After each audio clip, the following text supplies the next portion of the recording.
What's up, guys? It's the JT Report here, back with my 2018 through 2019 NBA season preview. This episode, we're going to be going over my number 28 ranked team, the Sacramento Kings. So, Sacramento Kings actually were my last ranked team last year, but they've come up 2 spots, and they really did make some interesting moves last year. They signed people such as Zach Randolph and Vince Carter to help out with their young players like De'Aaron Fox, Buddy Hield, to really bring them into the new era post DeMarcus Cousins. And for the most part, it didn't work out great. They didn't have a great year last year, but a lot of their rookies really showed some promise. De'Aaron Fox is definitely going to be a dynamic point guard in the league for years to come. Buddy Hield's going to be a good scorer. And of course, there's still a lot of question marks around guys like Harry Giles. What's he going to be? And Willie Cauley-Stein made a lot of improvements. So, it's only a matter of time before we, again, see what happens with them. So, anyways, if we look at what they did in the offseason, they didn't have a very eventful offseason. Their only signing was Zach LaVine to that huge deal that we talked about in the last episode that got matched by Chicago. But in the draft, they actually drafted with the number 2 overall pick, Marvin Bagley III from Duke. Now, I think this is a very interesting pick. I am somebody who is high on Marvin Bagley. A couple years ago, people were saying he's going to be the next Kevin Garnett in terms of his offensive skill set. I don't really think anybody ever mentioned that he'd be as good as Kevin Garnett in terms of defense. But I really think Marvin Bagley is going to be good for them. I do kind of agree that maybe the second overall pick when Luka Doncic was on the board was a little high. But at the same time, again, as I mentioned before, they already have De'Aaron Fox at point guard. He's a dynamic guard who's a good scorer, and he's decent at passing, but he's more of a score first point guard.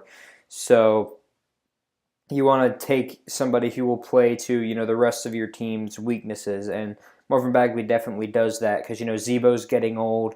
Willie Cauley-Stein is pretty much out there for defense, and Skal Labissiere he's decent on offense, but he's nothing spectacular. And Marvin Bagley definitely has the ability to be spectacular. So I think it's going to be an interesting fit, and it'll be interesting to see what Marvin Bagley becomes. They also got Gary Trent in the second round. I think he'll be a good scoring spark off the bench, and he was a good scorer in college, and so we'll just have to see how his skills resonate in the NBA. And then they didn't lose anything in the offseason, and sometimes that's good, sometimes that's bad. In the Kings' case, I think that's good because they had a lot of young talent. Now, again, by the time I'm recording this, I know Vince Carter's still a free agent. He will most likely sign with a competitive team to go out winning a championship, if I had to guess. So it'll remain to be seen. So now if we look at the Kings lineup, I kind of toyed with the idea about whether they'd start Zach Randolph or Marvin Bagley. But I went ahead and said that they're going to start Marvin Bagley just because, again, as I said previously, Zach Randolph is coming near the end of his career. They're going to need to start developing Marvin Bagley. So, at point guard, De'Aaron Fox, again, they're going to continue developing him. Buddy Hield.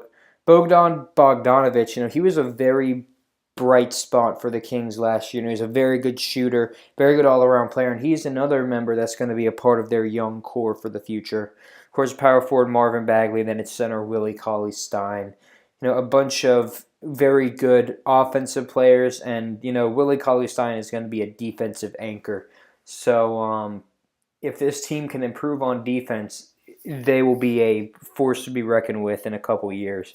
And of course, off the bench, we got Zach Randolph. He'll probably be the first person off the bench just because of the scoring punch he can provide. And, people such as Garrett Temple, Iman Shumpert, and Skal Labissiere. So my one thing that I'd look out for the Kings this year is just the development between De'Aaron Fox and Marvin Bagley. I think they have a chance of being a dynamic duo in terms of, the guard and big man combo. I really think their skill sets kind of play off each other. De'Aaron Fox isn't much of a shooter. He's more of a slash and pass kind of guy. And he wasn't very effective in the slash and dash last year, but I really think that he could be this year, because he'll have a much more dynamic offensive partner in Marvin Bagley. Marvin Bagley has the skill set to go outside and play inside, so I think they'll complement each other. And so just look out for how that dynamic is going to play throughout the year. Anyways, guys, this has been my number 28 ranked team, the Sacramento Kings. Next time I'll be looking at my number 27 ranked team. Bye-bye.